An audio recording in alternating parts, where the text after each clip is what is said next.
of the county. I love her voice. I would like to introduce Jim Benedetti, who is the chair of the Government Affairs Advocacy group for the NCS Chamber of Commerce. So what I'd like to do is just around like this table, people can just introduce yourself, first name and an office or organization you represent.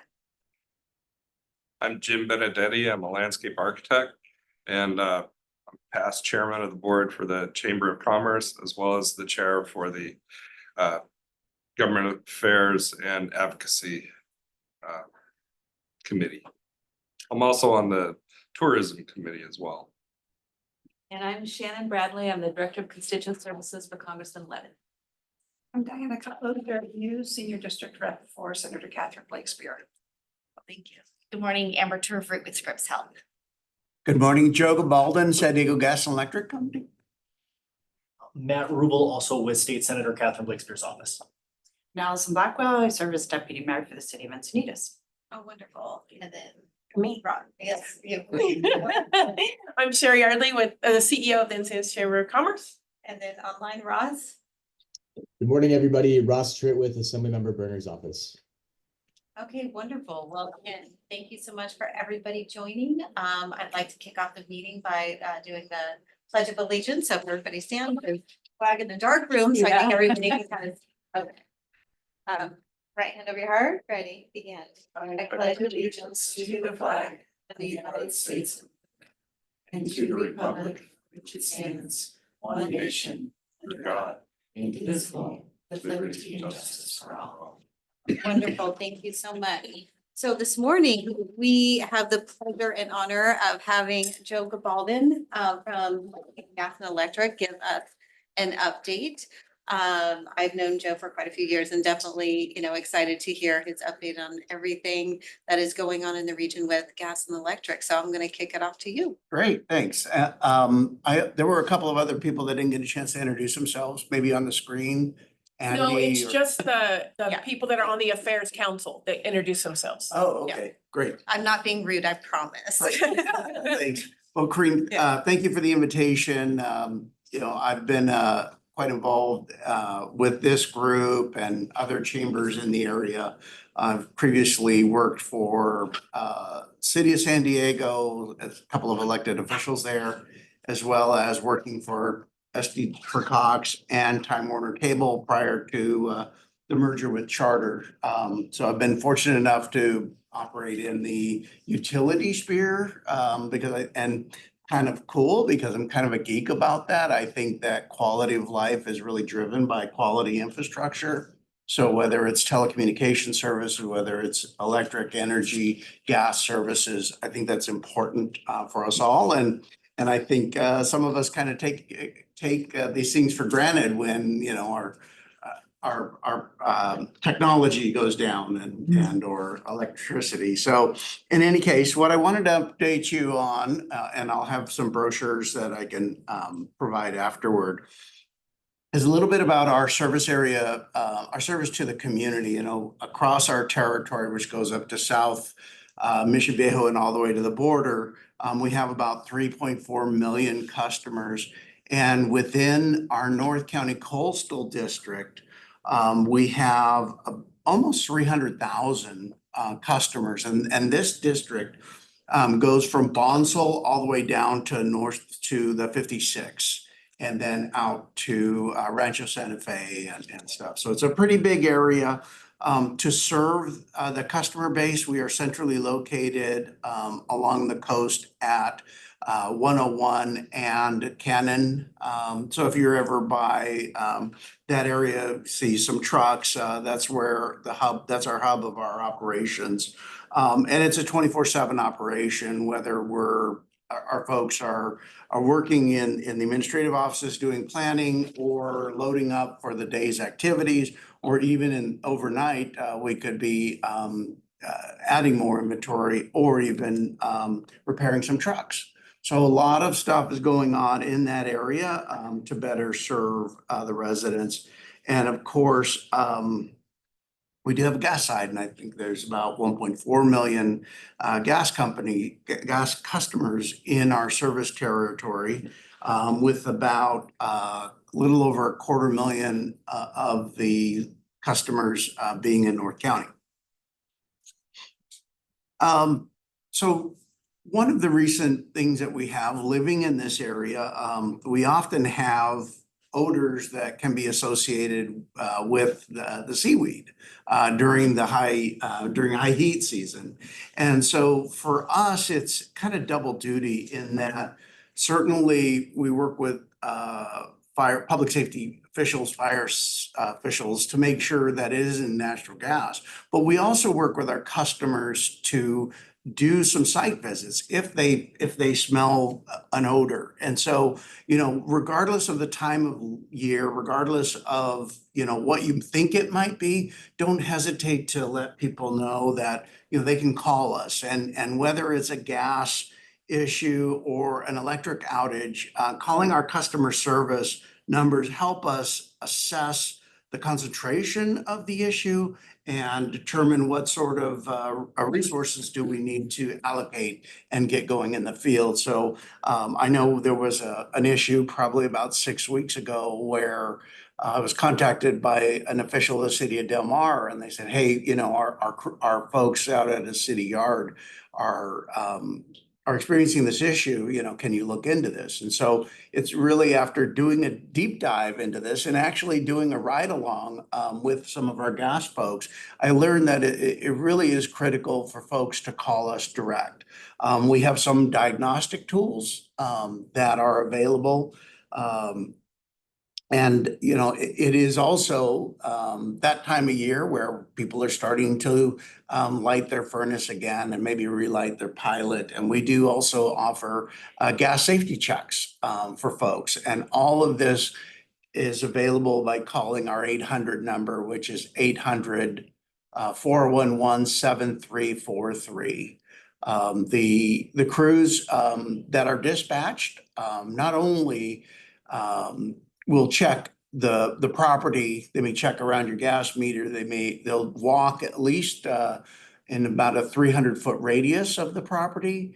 And it's important to know that they will be having SDG&E logos. They'll have a logo to tire. They'll have a badge and stuff. But certainly if you feel uncomfortable with somebody from SDG&E, knocking on your door, you can call our 800 number and double check, And so, on the gas side, it is important for us from a safety perspective to really, respond in person to do those safety checks. And as a secondary issue, when people call in to get have us relight their pilot light, we can also do inspections, gas inspections, have the sniffers to check the other gas appliances. And so that's helpful. I was on a ride along in Oceanside. And so I got kind of the gamut of not only responding to a perceived gas outage, but also doing a in-home pilot relighting test, and then also being able to see what our technician is able to do in addition to that, and checking the furnace, and if folks need a new furnace filter for a small fee, we can make one on site. And so obviously, folks prefer to get that in bulk, whether it's through Amazon or Home Depot or Lowe's or whatever, but we do have that capability to help people. And that kind of came as a request from the field, right? Some people say, I don't have the ability to get out to Home Depot or whatever. What can you do? And so that's how we responded, was really the flexibility to do that. So I've used those free gas checks a lot. Yeah. Being in real estate, we Good. have our clients all call you guys, so it's a good service. thanks. Even if you're not buying a home, do it. Yeah. Safety. So I'll pause there. Any sort of questions on the gas side piece or seaweed smells? There's a lot of crazy names for them, but the safest one, like seaweed off gassing. So that one. So is there a charge if they create a filter or? Yeah, I think Yeah. it's $30 or something like that, but nominal for the convenience, I guess. I talked a little bit about the scams, or not, about the employees wearing branded literature, branded attire, and also having their badges with them. But scams can also occur at any time of the year. And so, we often have family members who can be affected, whether it's some sort of email scam. But for us, we do experience people impersonating our folks and saying, we need you to pay $100 on your credit card over the phone now. We don't make those calls. We don't, if someone is running into arrears, we will send them notices and they will have a contact information. Certainly in working with our local legislators' offices, issues can be elevated to our team. And so we're always there to help. But, again, we are able to help folks evaluate their situation and to either come up with a payment plan or to even provide information about 211 and that they help implement a neighbor to neighbor fund, which provides $300 for those in need. And this is a program that's funded by shareholders, not ratepayers and stuff. So, there's a lot of support on there. We try to make ourselves available either through the web, 800 numbers. We have YouTube channels to talk a little bit about some of the pieces that are important to our customers. So again, our real focus is trying to be there in ways that folks need us most. I think one of the things that we've experienced recently is really the enhancements to our service in terms of our partnerships with either the new CCAs. So here in San Diego, here in Encinitas, we have San Diego Community Power. In the rest of the communities in North County, there's Clean Energy Alliance. We've worked very closely with those entities to ensure that our customers are taken care of. We want to make sure that the direction of the council to go in that path, we want to make sure that the CCAs are successful. And so we have reoccurring meetings with their staff. We have a new team that started up to support them. So, it is a bit of transition. We're still working on it, but this is something that everybody is in together to make sure that the experience is as seamless as possible. Along those lines, we just recently launched My Energy Center. And this is really a new bill payment site where folks can go to get information that might differ a little bit for each particular CCA that they're involved with, order services, order that gas safety check. And it's a new feature that launched August the 4th, and it took the place of My Account. And so I encourage everybody, there's a website there, myenergycenter.com. We also have it available as an app. So you can, time your payments or get the latest account information on there and additional resources. So we're really pleased that it was a collaboration with the CCAs to take care of our mutual customers. And so that's a big enhancement, lots of features. And one of the key issues, I think there's a common thread of all this, is really staying in touch with us. And because we're here to support, one of the things that we've worked to try to be better at is response to outages. And so we've been always asking customers, can you give us our email address? Or your email address? Can you give us a good number to text you? And where we can, we will be reactive. Someone mentioned to me, they said, this is proactive reactivity. And when there's an issue and people need information, we're reacting by sending you a text or by email. And so this is continuing to grow, and that My Energy Center is definitely a way that you can add that information or by contacting our 800 number. Folks can add that to their accounts. Let me pause there if there are any other questions about some of the things that I've touched on so far. Good, okay, I have a question. yeah. What percentage of ratepayers in the Encinitas district are part of the CCNA? If you know that, or in San I Diego? don't know Yeah, specific. I think it's guess. somewhere for all of the CC, and Allison, do you know? That's pretty high. I can look it up in a second and get Yeah. back to you because I have it handy. So let me do that. Somewhere, it's less than 10% are staying with us. So most people are going. I mean, and I think while the council member looks up that information, about 85% of our customer base have shifted over to CCAs. Wow. And so this is something that we've been working towards, support the growth of the CCAs in the area. Some cities have not gone that path. And so there's a lot of coordination there, making sure that there's good messaging for customers and in partnership with the CCAs and their call centers as well. So, yeah. So what's in it for SDG&E to have 85% of the customer base move to CCAs? How's? Not moved to CCA. So the bulk are moving. It is really the way that the state laws are set up. People have a choice.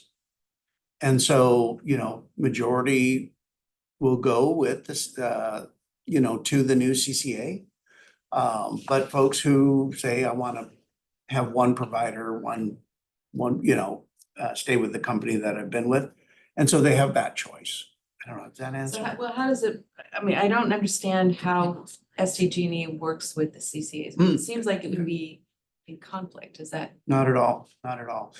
Certainly there were some issues in the beginning of the process, but we realized that, it was a trend that was happening and how could we better support it? So I don't know. if Right, that's- yeah, so 91% customer participation in San Diego Community Power within Encinitas, with 98% of those customers subscribe to the premium, which is 100% renewable electricity offering.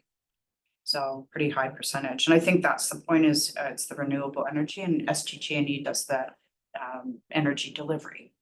Right. Yeah, It's still our bill. Yeah. But we, the CCAs will procure the electrons. We then deliver them. So our focus is being a premier provider at distribution and transmission of that energy. So that's probably the difference, you'll still see one bill, but it's the difference on who's taking care of that.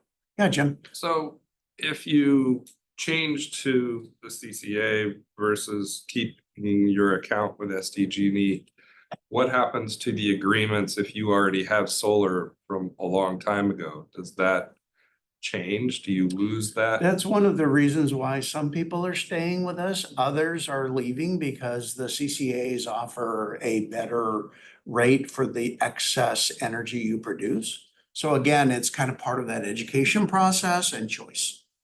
Okay. Is there some place that has a description for everything? Yeah, both companies, both organizations have their own websites for customers. And so I think that there's, the topic is governed or is under net energy metering. And so if you visit Community Power's website or our website, you'll be able to get the latest. Okay. There's not one that compares anything. There's a process, there's rate comparisons overall. I don't know if we get as granular based on the solar or non-solar customers. So I just have one question is, I know like with, I'll just use like City of Carlsbad or even like with the City of San Diego, obviously if there's like pothole or anything, there's an app that you can use that you can just kind of click and like report if there's some sort of like infrastructural issue. And I don't know, does SDG&E have some sort of app like that customers can just kind of click on that saying, whether they're reporting a smell or they're reporting something just to kind of have at ease for the customer? I'm just My, curious. my energy center also has an app, so, you know, we can, upload comments or questions there as well. Oh, that's cool. Yeah, good question. We often work with some groups who want to paint utility boxes. And so, you know, we were working with a restaurant in Cardiff the other day. And they were interested in painting it. It had been painted previously and, you know, they got marked up or tagged or whatever. And so the first step we do is we will check to make sure the vitality of that box, that the marine environment hasn't rusted out. And so that first inspection kind of is the first step before we discuss, you know, the painting process. But we work pretty collaboratively with residents and business owners to, if they want to paint our boxes. In this case, in the Cardiff situation, the box needed to be replaced. And so we want to get in and out before the painting effort begins. Yeah. We don't want to get in there a couple of years later and, you know, find out, oh, we got to do it now. And, you know, after all that work. I have another question. I know that currently you have like one account for gas and one account for electricity. Is that being combined into one account? It's one bill, I believe that's all under one main account number. And so Okay. whether you have gas or electric services, or even if you don't have gas, like in the rural areas where they're on propane, it's just one account. Okay, because I get two separate, We can Bills, basically. look to merge that. yeah. I have I have two account numbers. One is for my home and then one is because I pay for EV charging when I'm at work. Yeah, And so it's billed to my account, but the two numbers, but it's available. because I have to go log online. I into can two toggle separate between. accounts. Yeah, two different account numbers that I have, and I can toggle through a drop down. But it's just for my home. Yeah, we can so- look at that. Yeah, because Maybe you Happy can to send do like that. afterwards, Yeah. you can connect with Joe. Good. I just anything figure else? other people must have the same Sure. problem. I'll find out. Yeah, definitely. Joe, if I may, I want to say thank you. We hear from constituents from time to time who are struggling with their utility costs. And we often refer them to your amazing team, who has proven to be very responsive and communicative, and we're grateful for that. Yeah, we view this as, you know, we do want the customer experience to end right. Sometimes maybe folks may not like the answer they receive or whatever, and so they're gonna kind of elevate it. And so we realize that this is kind of a second chance to you know, resolve the matter.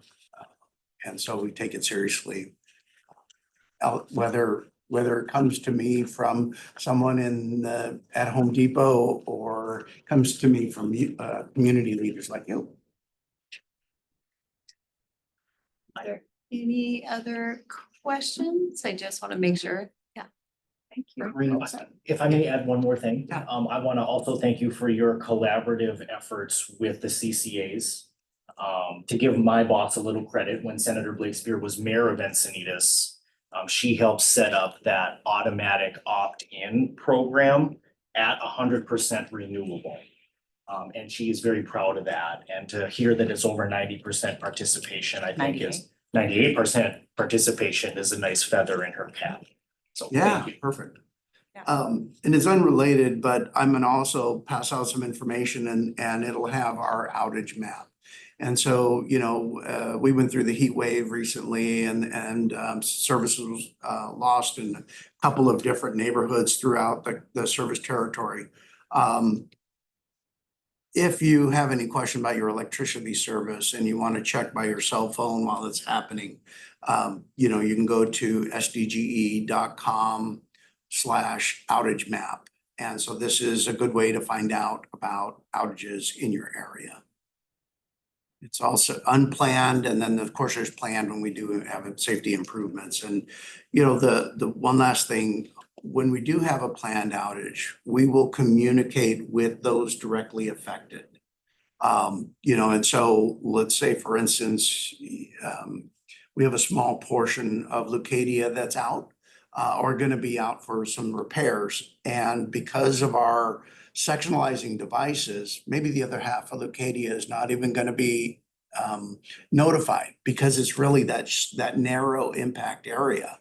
And so that's why the cell phone number and the email address is important to upload so that we can communicate with you, either snail mail, but sometimes with the technology that we have, a good text or good email is very helpful as well. So and that'll be in this information that I pass out afterward.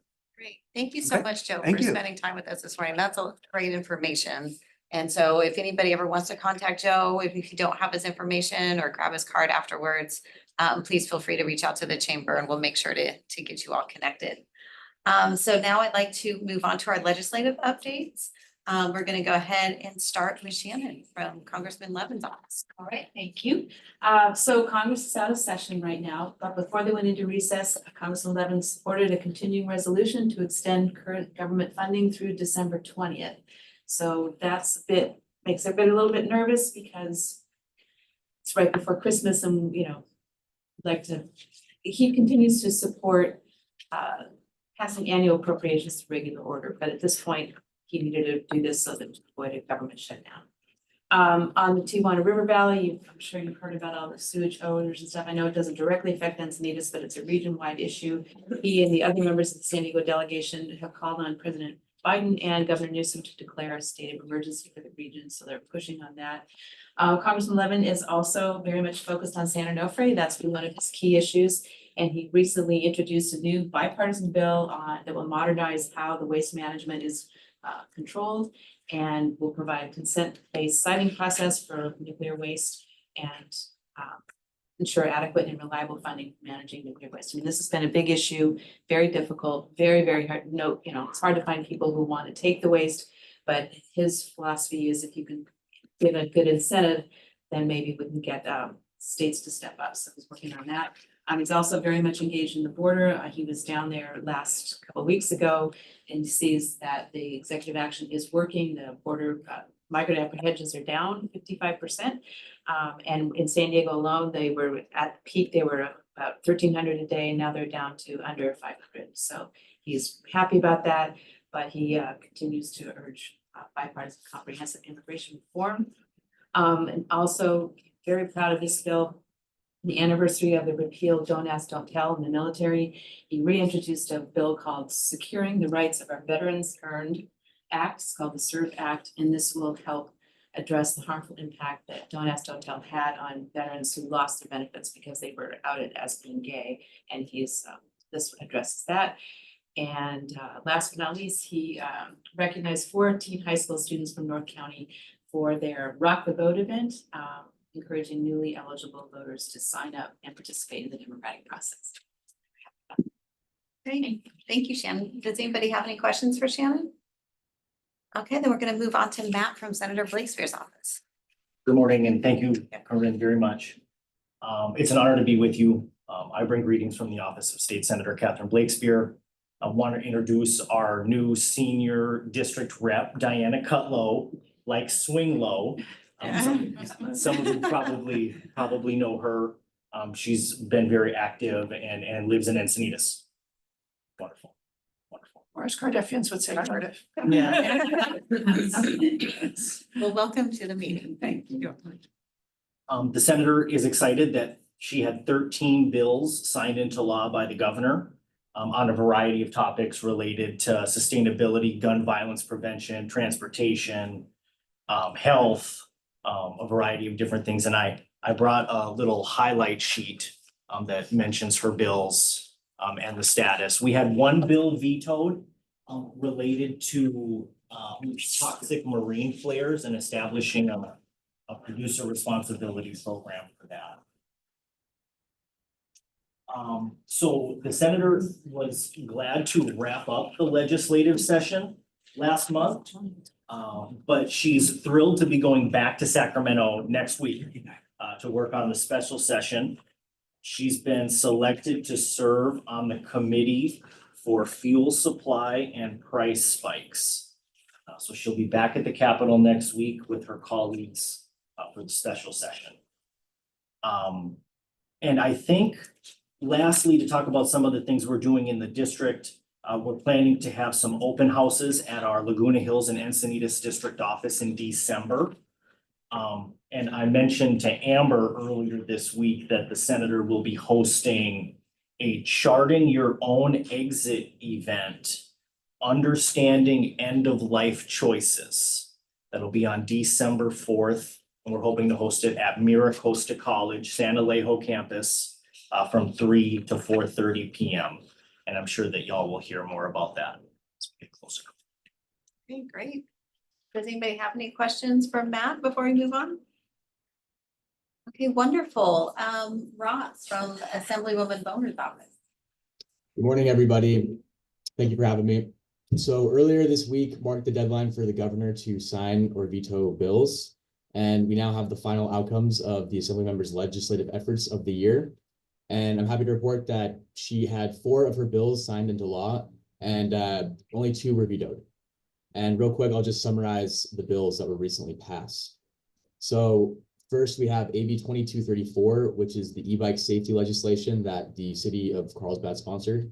And basically, this bill establishes an opt-in pilot program in San Diego County that will prohibit people under the age of 12 from riding class 1 or 2 e-bikes. The second bill that got passed was AB 2666, which mandates that the California Public Utilities Commission review costs that differ from the forecasts in each general rate case for electrical or gas corporations, and requires adjustments to be authorized revenue in the next general rate case based on actual costs. Third is AB 2715, which was also sponsored by the city of Carlsbad, and it adds cybersecurity threats as a closed session exemption under the Brown Act, allowing cybersecurity issues to be addressed confidentially. And lastly is AB 2756, which establishes a 3-year pilot program in San Diego County for pelvic floor and core conditioning group therapy during the 6 to 12-week postpartum period, and aimed at helping rebuild the pelvic floor after pregnancy. And lastly, we have a upcoming event this weekend. It's the Assembly members' signature event, Environmental Hero Awards. And during this event, the Assembly member will honor individuals in our community who have dedicated their lives to protecting the environment in the 77th Assembly District. And we'll be providing bagels, coffee, and juice. It's going to be happening on Saturday, October 5th from 10 to 11:30 a.m. at Del Mar City Hall.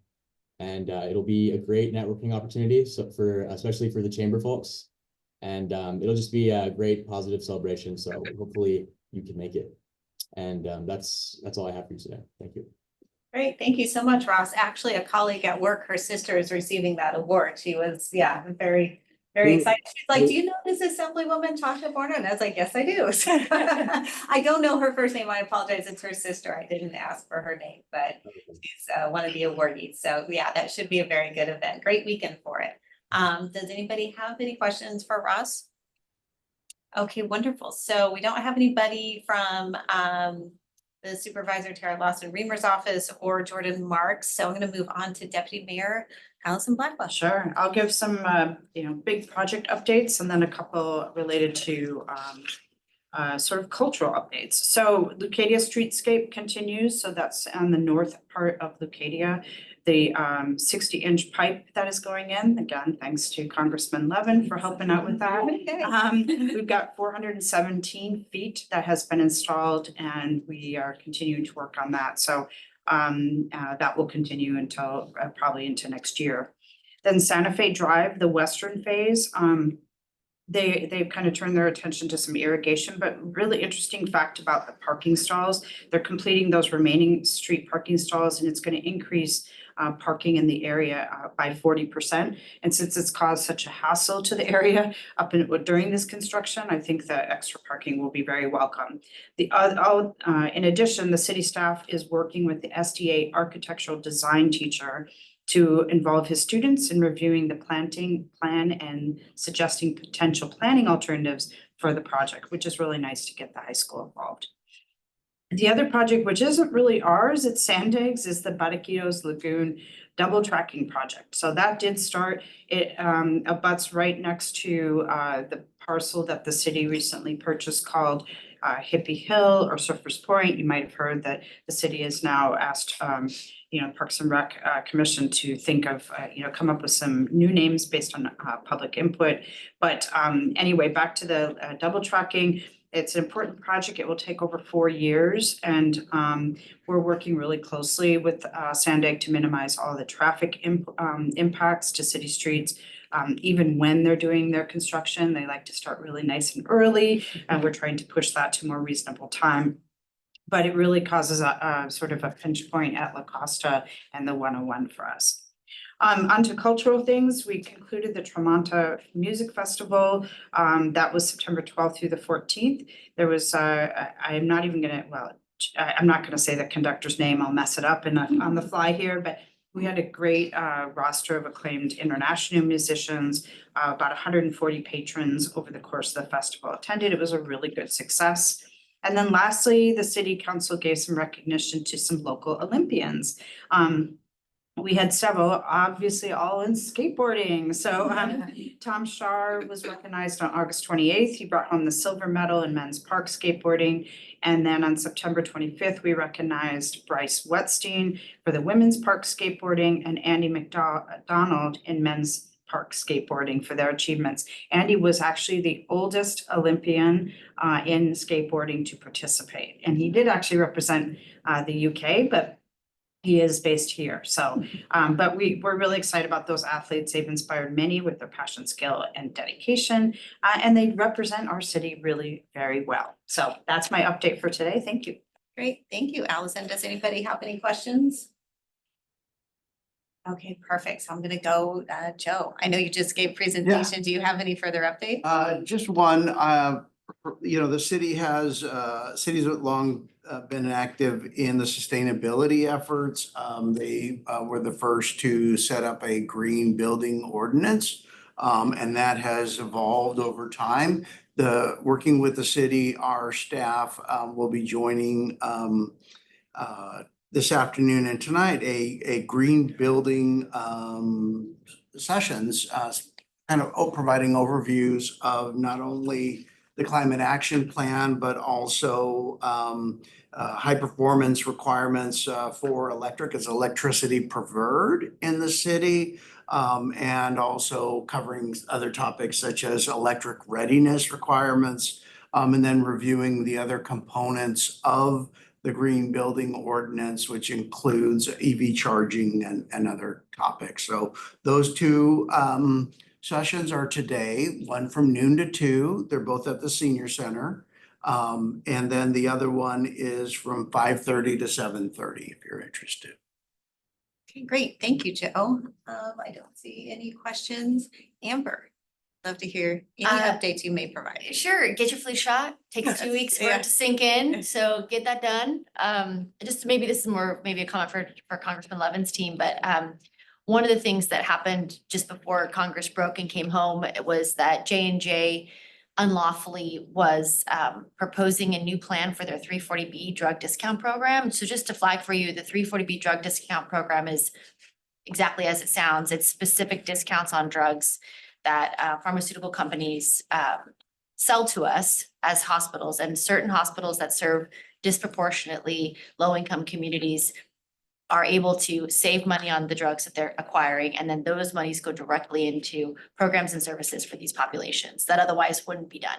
And so, there's some concerns about what J&J was trying to do to recoup those dollars that they were having to, the rebate dollars essentially. And so, luckily, the federal government determined and shared with them that they were doing something very unlawful. Many of our members of Congress have gotten involved to support all the 340B hospitals. And so just putting that kind of bug in your ear, that we expect that some of these things might happen again in the future. And we just really need those protections. And so, just thank you for leaning in on that one. There's quite a few other things going on, but I'll hold those updates for later. Thank you. Thank you. Thank you very much, Amber. Actually, this is going to be a shorter meeting. We don't have an educational update or public safety. Anybody from the representative offices have anything further they'd like to share? Since we have a few extra minutes, just want to kind of open it up. And if not, that's okay too. No pressure. I would like to recognize Sherry and her incredible team at the chamber for all of the things that. Can you say they've that done. louder? No, I'm Candidate forum for supervisor, candidate forum for local city council candidates, Oktoberfest, ribbon cutting, government affairs meeting. Wine event, Rising Star. Right. I Yeah. saw it this morning, yeah. state of the city. And you're coming up upon a big event with your 60th anniversary here at the chamber, and we're honored to help recognize all the work that you've done. Thank you. Thank you. And Thank I you, would Matt. It's add very one nice. thing, as we go into the new session, the senator is actively looking for legislative ideas. If you see problems in our communities that could be solved through legislation, please feel free to bring her those ideas. You can contact Matt or me or our office in general. Great, thank you so much.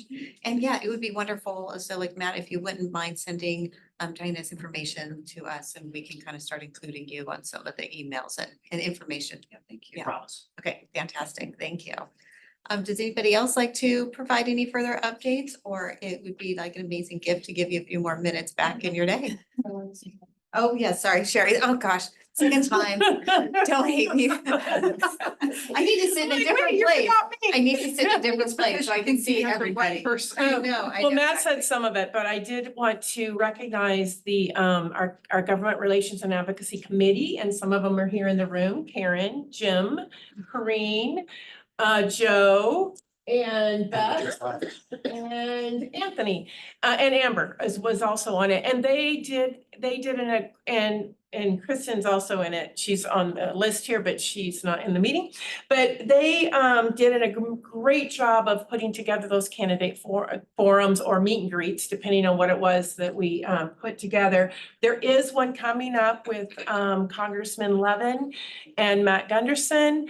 It is October 11th. It is a virtual viewing of it, but it will be a good one.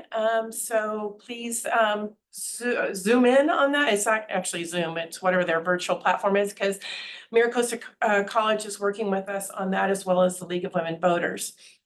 So you can get that link through our through the chamber. We have it in our newsletter. We'll also be sending out a standalone email on that on Monday.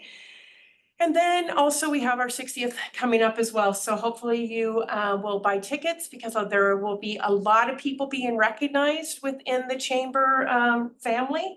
And we're very proud of our relationships with our community and our members, and just so great that we have such great support. So thank you so much. Hey, Sherry, what time is that, It's 11 thing on that? I think it's 5 to 7:30 if I remember. Okay. I'll just block No, the it's only an evening time. hour. It's only an hour. I think that's a different event. That's a different event. I don't know. That's okay. Give me a It second. is I'll that pull it five. up. I remember on Is it? It's not on the calendar, next up calendar on year. the website. Yeah, if you go to the League of Women Voters, it's on Okay. their site. It's I can also, find it. there you got our newsletter, Anthony?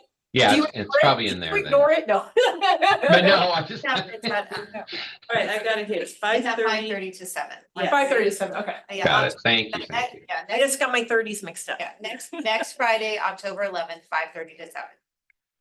Yeah, I guess they have it 7:30 here. I guess that's just for. So, and also like to add something onto that, so the public is invited to submit questions online.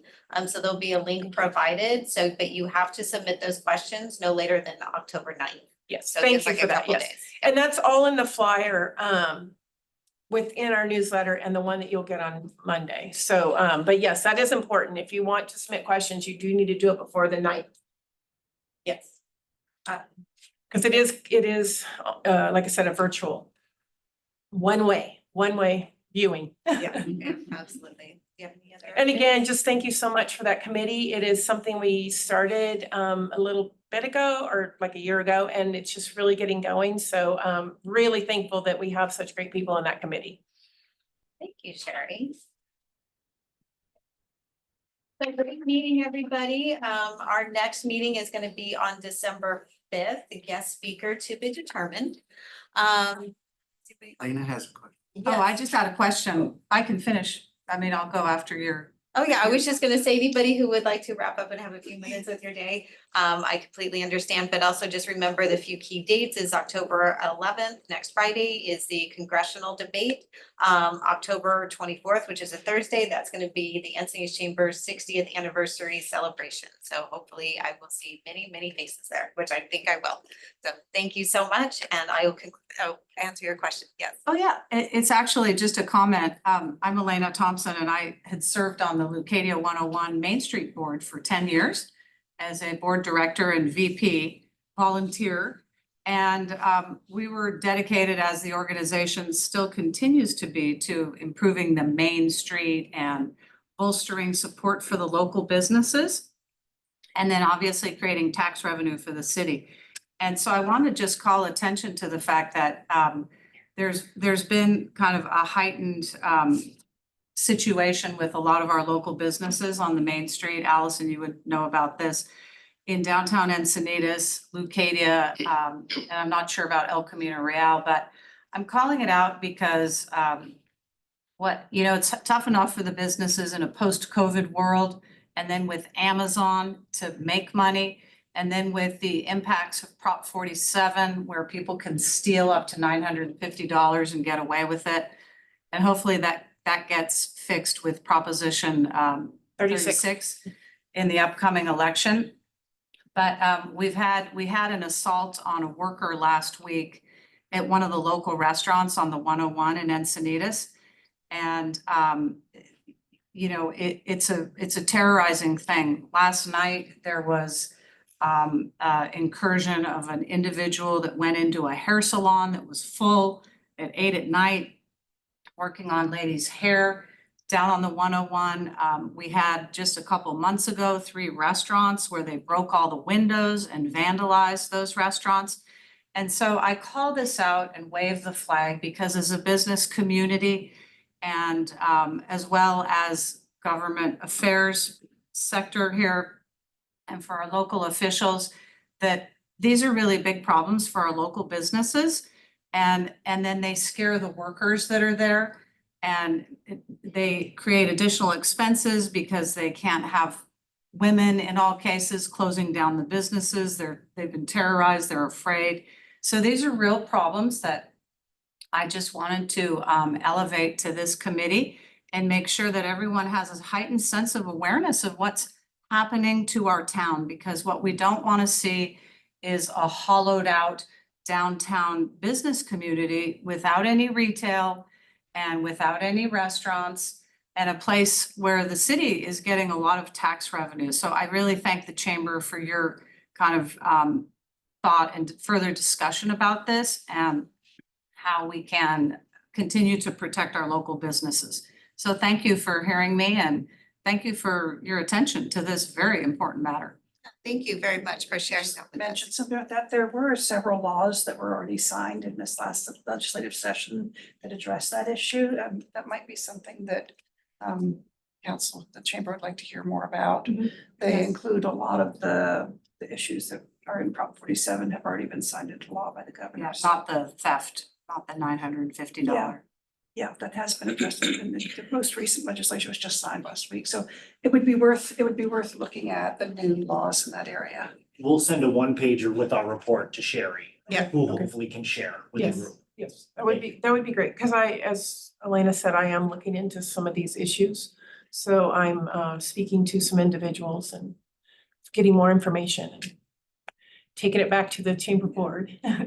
Yeah, and So- part of it is tied into, I'll mention, the sheriff has just last night reported that, they couldn't get resources out to this hair salon in a timely manner because they were working in the area on a burglary. So it's tied into many things that are connected, including probably the CRC downtown. you know, servicing a lot of some of these people that do cause some of these crimes. So, thank you. Thank you. Thank you for sharing. I appreciate that. With that, I will wrap up our meeting. And again, thank you all for taking time out of your morning to join us. And I look forward to seeing everybody again. I'm going to say it again. Congressional debate, October 11th, October 24th, 60th anniversary, and then December 5th, we'll be reconvening for this Government Affairs Council meeting. Wonderful. Well, thank you all. Have a great day. Thank you, everyone. Bye. So Alex, doesn't the city still have Hey, Joe, staff